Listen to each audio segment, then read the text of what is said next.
And now back to your regular programming. If you speak better to yourself. You showed up for probably the dumbest conversation we've ever had on this show. Let's have that smile again. Tell me how that happens. Physically should not happen. Relax. If you say Give me as well. 3 times a day, God will line it up. He's just an absolute hack, and he gets his ass kicked by the teammates every week. It's just terrible. It's time to revisit who we think is going to win the Super Bowl after the wild card round. Before we get there, though, Sean, can you share with our listeners where they could go and bet and make some money on the divisional round of this upcoming weekend? BetOnline continues to be the world's most trusted betting platform, your number one source for online betting in 2025. Sean Anderson, Degenerate Betting Group Chat update. New stratagem dropped. 12-leg minus 300 or worse odds NBA parlays to make money. I haven't placed these, but I'm getting them daily, Joe. You have a group of some of the biggest idiots on this planet in this group chat. It is A-list stars scoring at least 10 points. It is A-list stars getting at least 2 rebounds. And if you put 12 of them together, you could get plus 200 odds. That's what I've seen. That's what you guys are doing? That's what I've seen you guys transpiring. You guys understand that this is not a good strategy because you're adding unnecessary layers to it to make it harder to only get plus 200 odds? This is an update. This is an official stratagem, Mr. Stratagem. This is officially being dictated as the method. I hope these guys...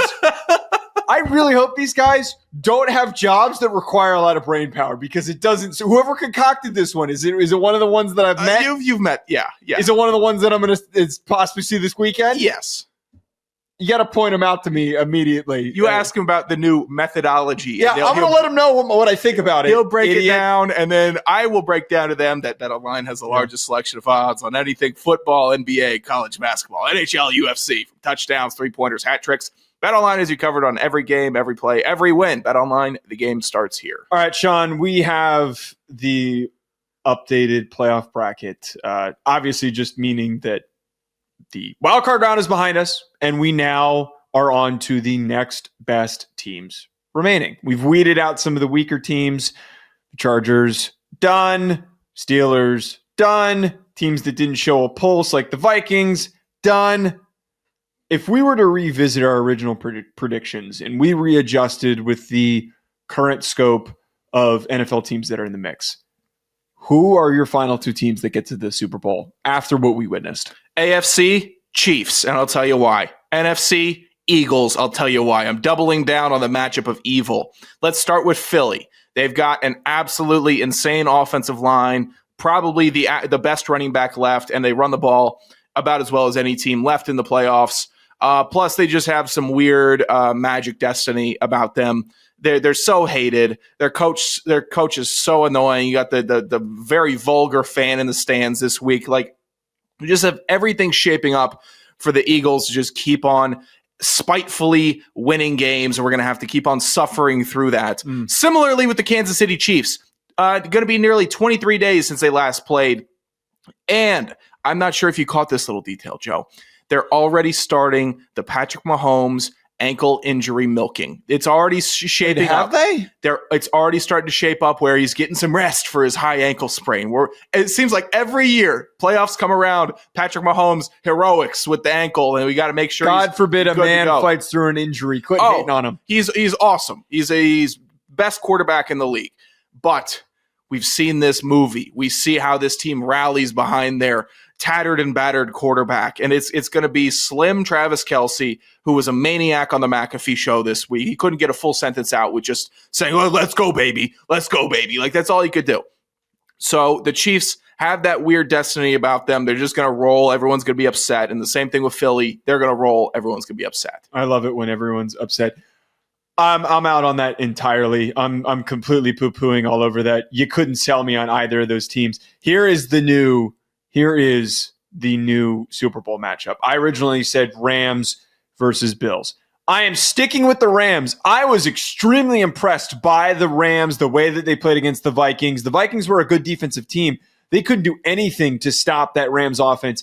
I keep repeating this. They got healthy at the right time. Record does not matter. They have the late season momentum necessary for them to go on this playoff run. And more importantly, if I'm picking this upcoming matchup, Nick Sirianni versus Sean McVay. I'm picking Sean McVay. This is, to your point, yes, there is the ironic possibility of, Sirianni, they really hated, and this whole Eagles team is really not liked. The whole thing that happened with the fan in the stands this week that got fired from his job by saying some really messed up shit to a random Packers fan was nuts. They are starting to become the villain more than they already were the villain. And as much as that would make sense for them to get to the Super Bowl, I think that they are in over their head. I think they're the team that has all of the top players. They've got the really loaded defense with Jalen Carter that is impossible to block and Saquon Barkley, who is impossible to tackle. But this is the coach matchup that they get knocked off. Give me the Rams, better quarterback, better juice, better coach. And I have changed my mind. I originally said the Bills. I'm going with the Ravens. I think that the Ravens are going to get in there. The defensive performance that they had and the ability to run the ball, it's clear that there was a version of that offense that they were almost felt like they were saving a little bit in the final weeks of the year. So much so that in this game specifically, they coasted. They just kind of chilled in the second half because they knew that if they kept going, they could have blown them out. They were just vibing the whole second half. They knew that they could pick up yards whenever they needed to from Lamar Jackson or Derrick Henry. So I think that the Ravens are going to survive. And I think that it's going to be the Rams. I think it's arrogant for Philly fans to say that this fan doesn't represent us, by the way. Like he's the first Eagles fan. Have you been to Philly? Yeah, like he's the first Eagles fan to yell that at a game. That is the biggest lie I've ever been convinced of is that, we're so nice and pleasant as Eagles fans when you got 3-year-olds flipping the bird to opposing teams. I just think they roll. I like the Rams pick. Right. I think they have the best quarterback remaining in the NFC. I can understand that logic. Things have gotten too good for the Lions. It's been such a fun, perfect season that we know how unforgiving the football lords are, that it just has to be a crushing defeat for them in the NFC Championship. Like there's just no other way. There's no other way to script it because they're also so banged. Like that's the one thing that I think gets missed, where the easy plug and play, hey, the Lions are going to win and they're going to go to the Super Bowl. Yeah, they'd be awesome. They're the most likable team in the NFL. But if we're removing the bias that everyone has of enjoying the fact that they're so likable, they're flawed. They're flawed right now. They're banged up. Maybe David Montgomery comes back, but at what degree of health is he returning in? I feel off. It's a vibe that just doesn't feel right. Every year when there's a team like the Lions that everyone's rooting for, they never make it. Last year's an example because everybody was rooting for him last year. Yeah, and it just won't work like that. I mean, they run the trick plays. They have the it's freaking. I'll give him credit. Duke's made a fantastic point. He said the Lions season is going to end on a 4th down play where they need it the most and they didn't take points all game. And it's a 4th down play where they're down 4 or 6 or they could have been in it. They need a touchdown. And if they had just kicked field goals, it would have been overtime, what have you. It's not going to work out for them. It's going to be a 4th and 10 pass breakup, Jared Goff pick, whatever it is. If they stay away from the turnovers, no one can stop them.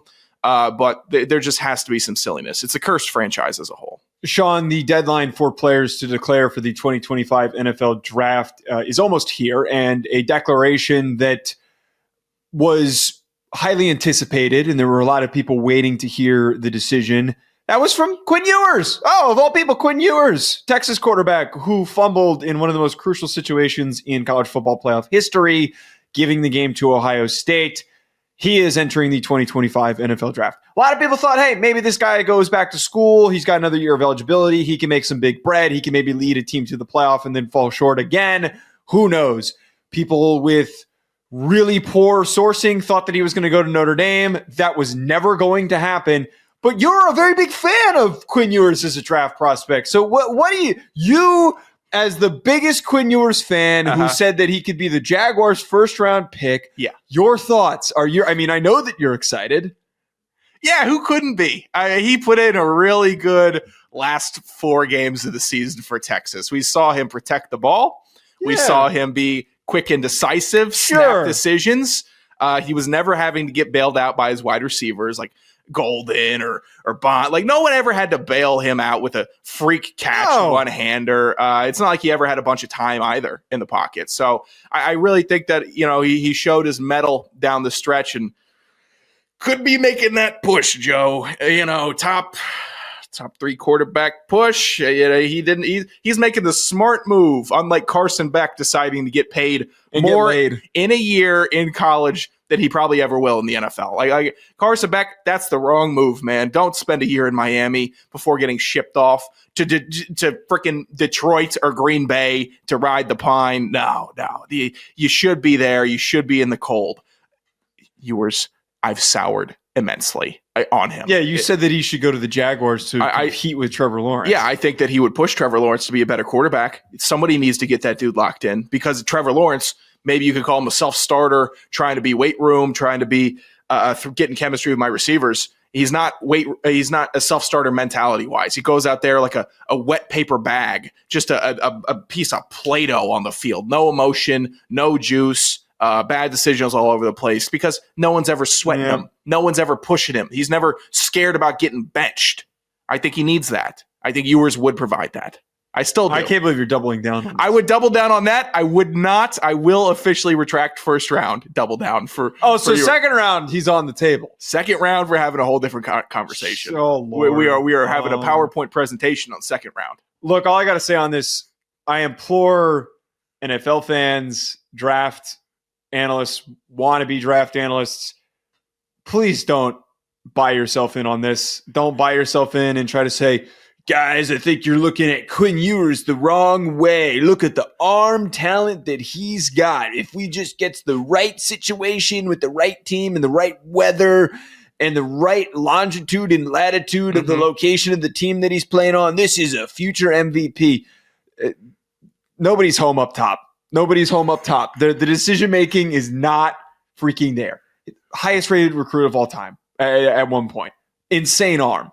It never came to fruition. He was playing in an offense that was built to help him succeed so much so that Bryce Young was turned. Actually, wait, was Sark there when Bryce Young was there? Am I misspeaking? What, at Alabama? Bill O'Brien was there when Bryce Young was there, but who did Sark coach? Sark was Mac Jones. Sark might have been Mac. Was he? He wasn't Tua. Tua was after Mac, right? He was. Okay, well, let's pretend that he was one of those bums that he coached. They're all bums. All the Alabama quarterbacks have aged poorly, by the way. No, maybe he wasn't bright, but it was. He did coach at one point. He did at one point coach Mac Jones, I believe. Yeah. But my whole point is here is that he was in a position to be set up to succeed. And he did 90% of enough and could not take that extra step. He was playing in a system that was supposed to make decision-making easy. And that didn't happen. He's not going to be a guy. I'm sure he'll be a great backup quarterback, but I'm not buying in on it. I think any college fan who's watched him enough. This is, by the way, the best example of the intersection of NFL and college fans. I think there's more of it than there's ever been because of the professionalization of the sport, Sean. But getting to cover the draft, I noticed this. A lot of NFL fans don't watch college ball. Mm-hmm. So they start watching highlights and they start watching clips and reading articles, and then they make their own stances and they start tweeting their own batshit ideas. Yeah. Quinn Ewers is the definition of that. It's going to be fun. I'll say this. Don't let NFL backup Quinn Ewers come in a no-stakes situation. We might see an absolute showing. If he goes out there and can play loose, he felt tight all year. You got a cannon arm. It never felt like they were unleashing it. It never felt like he was like flowing or in the offense. It just felt like he was a cog and he didn't fit properly. So I think there is something to the system where, hey, throw it up there, throw it up. Jamar's down there somewhere. Go ahead, go be Burrow's backup. Learn from that dude. Learn how to get your swagger back because it seemed like all season he did not have that. Grow the hair back out. I thought tight fade Ewers was going to be like a new man after the mullet immaturity of Quinn Ewers. No, grow it back out. Be a bit of a dickhead. Be a fiery quarterback. I don't mind that. Have some swagger because the clean cut, it's not working for him. Clean cut, bad beard, I do that every day. It gets me nowhere, all right? So you got to grow it out. Have something distinctive about you. Speaking of failure quarterbacks who are ending up with jobs that they don't deserve, Tommy Rees, who was promoted as the Browns offensive coordinator after a 3-14 season, the tight ends coach with the Cleveland Browns. They fired Ken Dorsey. I've talked to Ryan about this quite a bit. I don't know if I've ever seen a man fail upward more than this man has. Utter mediocrity for Notre Dame when he was the offensive coordinator in Marcus Freeman's first year and the last year of Brian Kelly. Just like did enough to be reputable and enough against the bad teams and nothing against any of the good teams that they faced. Parlays that into the Alabama job somehow. Notre Dame fans are elated that he's gone. Alabama fans understand the frustration, and it showed up in the Rose Bowl, his ineptitude. And now here we are. He was in consideration for the Patriots gig, and now he is getting the Browns. I'm sure that Tommy came storming in. I'm leaving for the Patriots job. If I don't get this one, I'm telling Coach Stefanski, I think that this is the job. I'm going to take it. And they probably felt inclined to give it to him. But wow, Mike Vrabel's considering hiring him. We must promote him. This is a bad idea. He must be the best interviewer of all time. Like he must. I don't have think some it's that. I type think of he's juice. just a dude. I think that it's like, yeah, Tommy's not a pain in the ass, so we're just going to give him the job. Tommy's not good at his job, so why we're going to give him the job? What is that? How many people do you know at every place that you've worked before that it's like, hey, this guy kind of just exists and he does C+ level work, so we're just going to give him the shot because we can get along with him. It's true. I'll say this: if Joe and I were dumber and cared less about putting in a hard day's work, we'd probably be CFOs at this point, given some of the surrounding. We were less opinionated and also risk taking. Maybe that's a little too friendly. Yeah. Me more than you. Yeah. You nailed it a little more than I did. Tommy Rees is just. It's not incompetent, and it's not competent. He's just there. He's cashing a check. Working man. Shows up 9, leaves 5. He's not a coach that you got to say, man, that Tommy Rees, we can't keep him out of the building. It has to be just, I don't know. Yeah, maybe he's just affable. Maybe he's just a dude that people like having in the building. Well, but the thing that I think questioned with that, we saw his behavior in the booth where he's just yelling into the phone and he's having little fits in the booth. Like this is another layer to this. He must be like really good connecting one-on-one, especially with older coaches. But this is also part of his problem why I don't think he's a good quarterback coach, nor do I think he's a good offensive coordinator. He didn't like know how to connect with players, and it's visible by him screaming into the phone. I think it was a Drew Pine that he yelled at. Yeah, I think it was. I think like getting caught on camera yelling at a kid into the phone. Well, I tell you what, he didn't help Jalen Milroe out very much either. I mean, people are mocking him in the first round. Well, he's going to go in the first round. Mistake. You hate Jalen Milroe. I don't hate Jalen Milroe. You hate Jalen Milroe. He's just not an NFL starting quarterback. I'm sorry. He will be, and you're going to regret that. Oh, yeah. For who? You know, that's unfair. I can't say. Raiders. I think he can be the Raiders starting quarterback. I think, look, if Lamar Jackson could come in and be as raw as he was in his first year, Jalen Milroe can become an NFL Lamar Jackson, a whole different cat than Jalen Milroe. His he couldn't throw the ball his whole first year.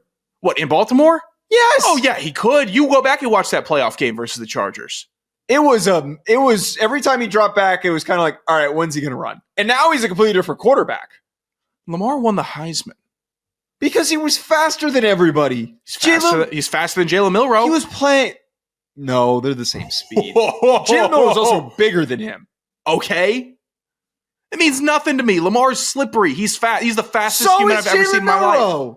Milroe turned in some of the worst performances I've ever seen. He's doing that against SEC opponents. He was doing that in the shit version of the ACC. Lamar in his Heisman team. Yeah, great job running back Syracuse. He would not have lost the games Alabama lost this year. Yeah, cooked Boston College. Real impressive.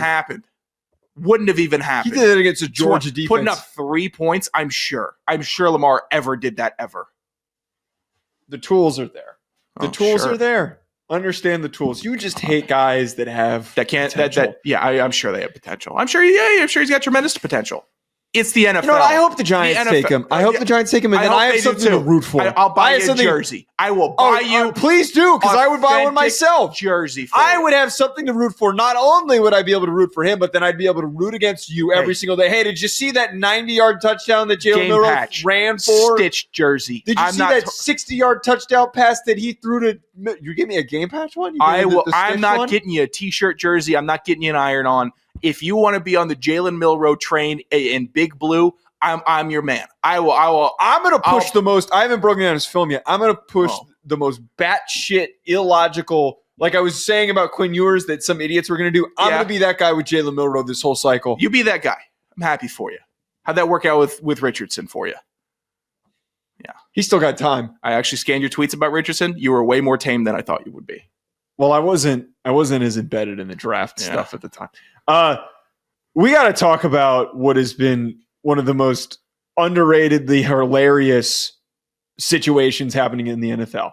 Deontay Johnson has turned himself into the biggest menace in the entire sport.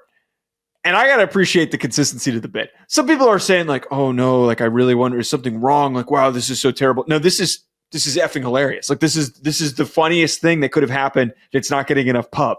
Deontay Johnson was traded from the Steelers to the Panthers. Nobody really blinks an eye. Nobody really thinks like, hey, what went into this? Now I think we have a little more context. That was back in March. Played 7 games for the Panthers, traded to the Baltimore Ravens. Oh, yeah, the Ravens need some receivers. The Panthers aren't going to really do too much. Panthers seem to be kind of having some offensive problems, though. Don't think that they're going to have a giant rebound and catch a fire at the end of the season. No, they do. And then the Ravens, after one catch, he's suspended for refusing to enter a game against the Eagles. So he's throwing a fit because of his role. He's then released by the Ravens, claimed by the Texans off of waivers.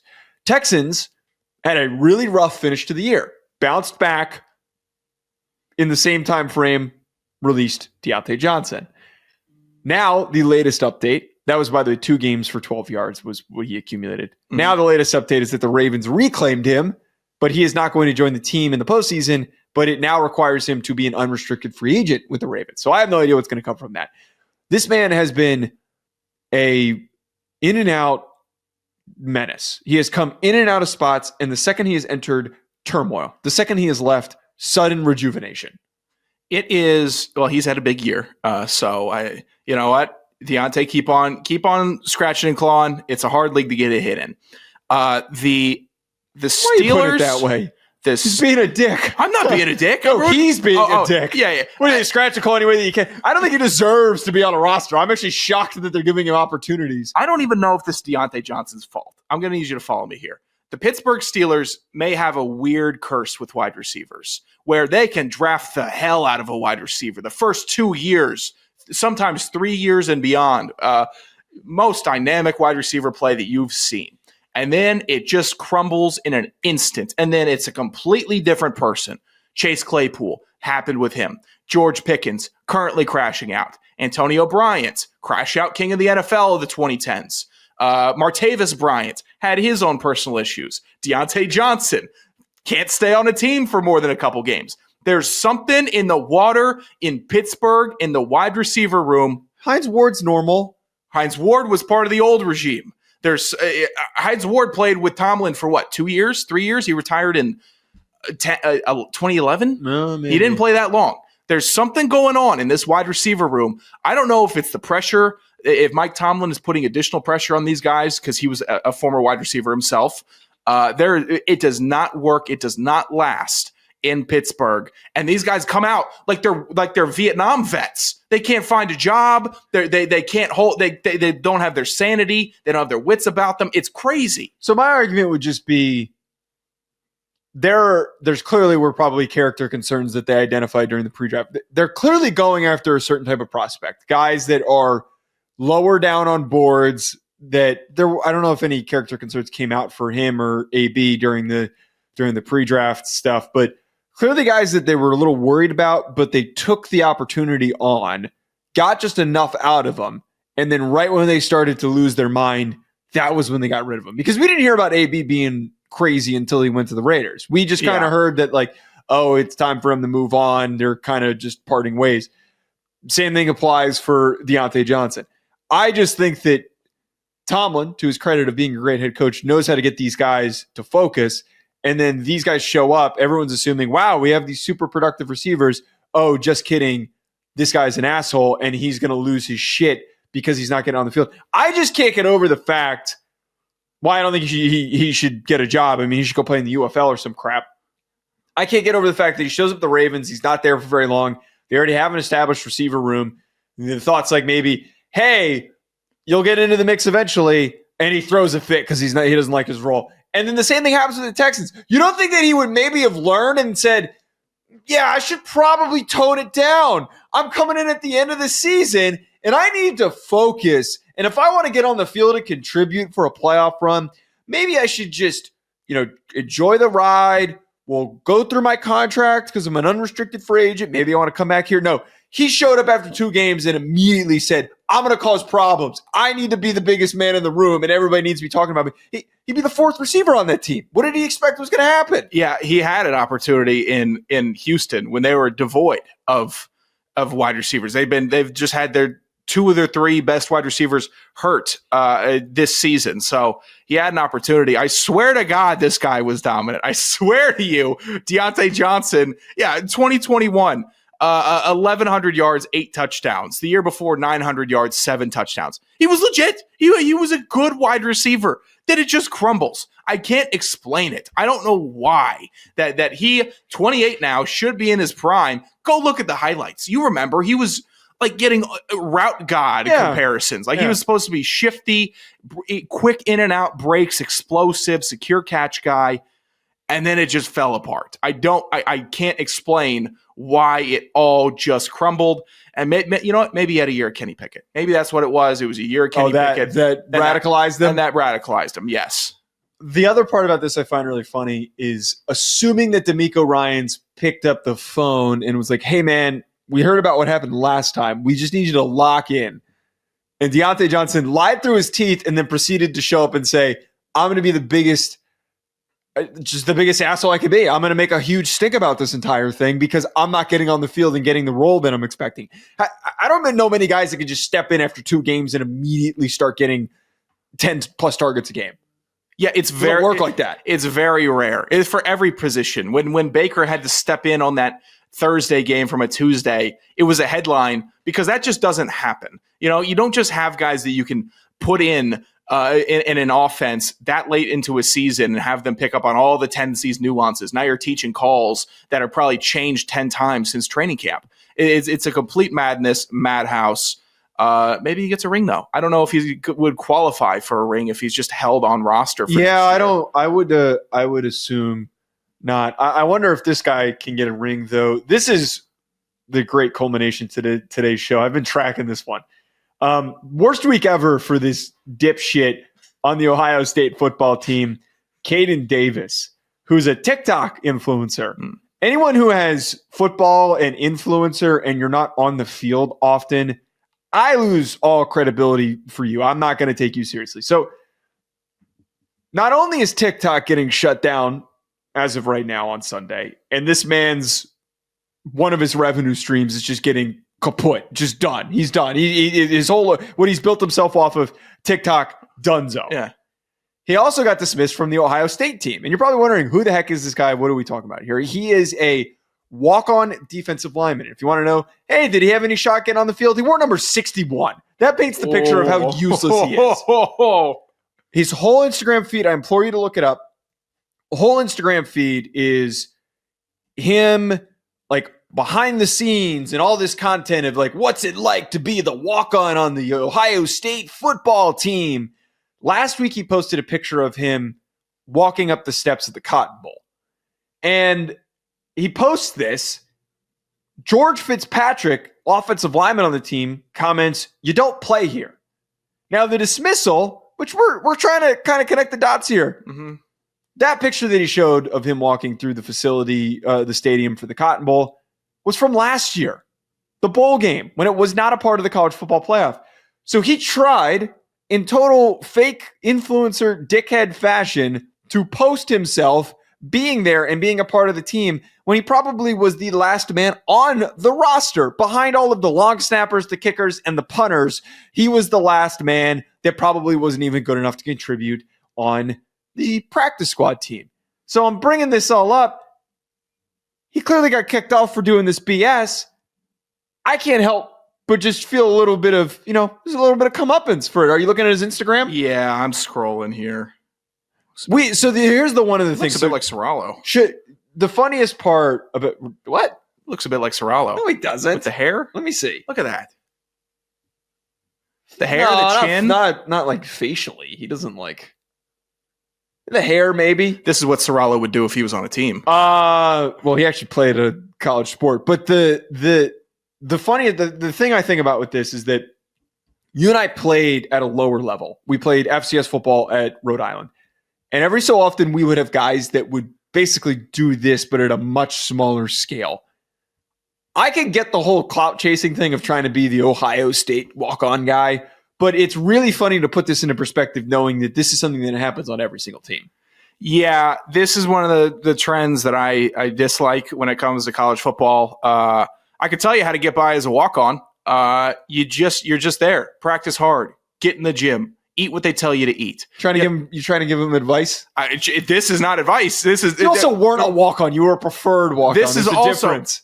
But this is not how you want to operate. If you're trying to, you think they're going to give you a Scully because you got 100,000 followers? No, that's not how it works. I think that he had other motives, probably. He was just happy to be in the uniform. He just was happy to have he had that little badge that said, "Oh," right there. And that meant I get the followers for just being on this team. And now I'm going to be just cringe, always filming, always just in everyone's face, just annoying. It is. But now he's built a following, and if TikTok goes away, he can build a resume, and he can start working on some degrees. Maybe he goes into macroeconomics, maybe sales, whatever you want to do. You got some charisma, you got a good jawline, figure it out. Put the helmet on and go work on the oil rig, buddy. Dude, it's time. Honestly, go. If this is your brand, you should go to job interviews in your Ohio State helmet if they let you keep it. I'm sure they took it away. The good players get to keep their helmets, not the walk-ons that get cut. You're not taking that with you, pal. We need that for the next goofball to take your spot. It's a bad week. You also don't want to get called out by your own teammates on some dumb shit. It's a bad feeling. Oh, he got an Ohio State tattoo.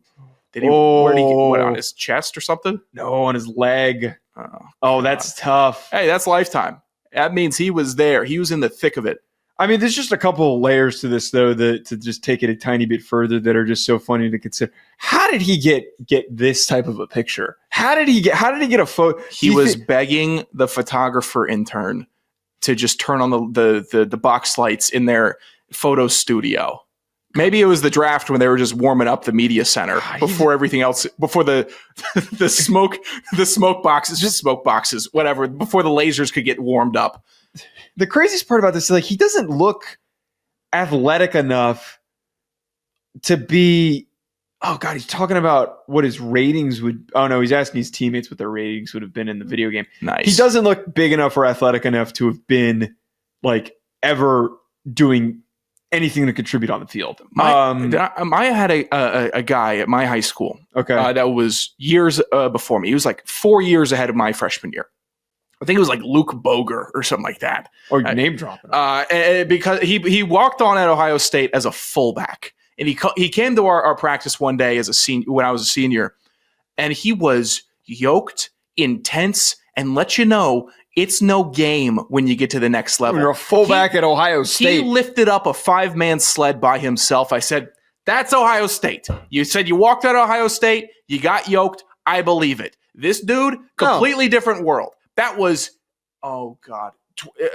Boger was playing there 12 years ago. Now, this is what we're looking at with the Ohio State walk-on scene, where everyone's on TikTok filming themselves doing dances, opposed to hitting the gym and punishing that donkey sled. Hit the books, hit the gym. This is what's it gets even more, like the more that you analyze the situation, the dumber and the crazier that it gets is that clearly was not putting any effort into actually contributing as a football player. It was clearly just there to flex. And Ohio State's got like this great season going on, and this loser's just capitalizing off of it because he's, again, the last guy on the roster. It's Columbus, Ohio. It's not Ibiza, okay? There doesn't need to be this much documenting. You can ride a little bit of cloud out of that. Out of Ohio State? You think if we both went to Ohio State, we wouldn't be the Ohio State Football Players Podcast? So I believe that we would have. I'm sure juiced it for as much as we could have, but not in this cringe way. I'm sure that our teammates probably would have given us a lot more shit. Oh, it would have been way worse. Like, could you believe it? The Anderson DeLeone going to the studio today. They're not on the bus. So what do you think he does now, though? Because like now the world that he's in, no TikTok. He's still got his Instagram following, but also no Ohio State football. That was all of his content. And like doughy, I guess you got to like cut down some weight. Hope you get on The Bachelor. Is that what he does? He's going to, what he should do is link up with the dude on Bowling Green, their wide receiver that does TikTok, that's got a following. Like that guy's does. awesome. I love that guy where he just finds the hottest girls on the Bowling Green campus and then dances. Does your sister know him? I don't mean it like that. Yes, she's aware. One of the first things when I went to Bowling Green campus, she tried to get him to. Are you aware of this guy? And like, yeah, I saw he made a big one-handed catch, but I don't follow him on TikTok. Is he an offensive lineman? No, the wide receiver. Oh, do they have an offensive lineman that's doing that also? Oh, I'm thinking of somebody. There's this guy. He should transfer to the MAC. Go to Bowling Green because apparently they got a media empire going on. There's this guy. I've sent you his videos before. Wait, let me see if I can find him. Bowling. See if I can find him. Bowling Green offensive. I'll say this. I don't expect Caden Davis to remain in the P4 after this season. Is he going to enter the transfer portal? I think he's living in the transfer portal. He doesn't a walk-on at Ohio State that's not a preferred walk-on is perpetually in the portal. You're always open, pal. You're hoping that you don't have to actually make the decision. Oh, okay. Wait, it's you've never. Damn it! What is his? Oh God, here we go. Actual handle. You've never seen this guy? Wait, I don't think I have. Oh, he's got some juice. I like that. Wait, it's Darius Gaddy. I know that this is great podcasting. Darius Gaddy. Wait, so this is his content. I've sent you this before. So like notice the trend here. So he dances and then he finds somebody else to dance. And it's all the hottest girls on the campus. Wait, here's another one. Let's see. Oh yeah, slide in. Yeah, get sturdy with it a little bit. Another hot girl on campus. God. Wait, where's the next one? Like he started doing more things and they clearly don't do as well. Yeah. No, little Kodak Bop. Okay, that one's not him dancing. I don't know if this dude's got motion and he actually looks like he played, so it's a lot funnier. I mean, that's just got to work so well for it. Is he dual sport? I don't think so. He's on the field and he's shooting in the gym. He's just a hooper. Hey, hold up! Come on, jump in this video with me. No, not you, just her. Yeah. Yeah, like more. They're just all videos of him. Yeah. With the prettiest girl that he can find on campus. Wait, there's more of these. Okay, wait. Here's one that's got 1 million views. Mm-hmm. Oh yeah. Bam, prettiest girl that he. You know what? That is work of the algorithm. You get 2 seconds of me, and then immediate dopamine. They're immediate. All the same. It's There's like 100 of these. It's brilliant. Here, Wyatt. How have you not seen these? Wyatt, when you're making a clip for this show, I want it to be like 4 seconds of me and Joe, and then smoke show alert for like 6 seconds. Dip out of it. Yeah, why not? Oh, what house is that? Wait, why does this look like Suze's house? No, it looks like a dorm. Suze doesn't. You know, never mind. I'm not getting into this. Another one. Wait, is this another one? No. All right. Well, Darius Gaddy, I appreciate and love him. Yeah, that's some good content. I thought you've seen him before. No, I had Who's not. the other one you're talking about? The big white wide receiver that they have, like Flip or something like that, or Whip, or does he play? Yeah, he plays. What does he do? What's his shtick? It's not as good as Darius. It's just him doing football shtick. Screw that guy. That's not cool.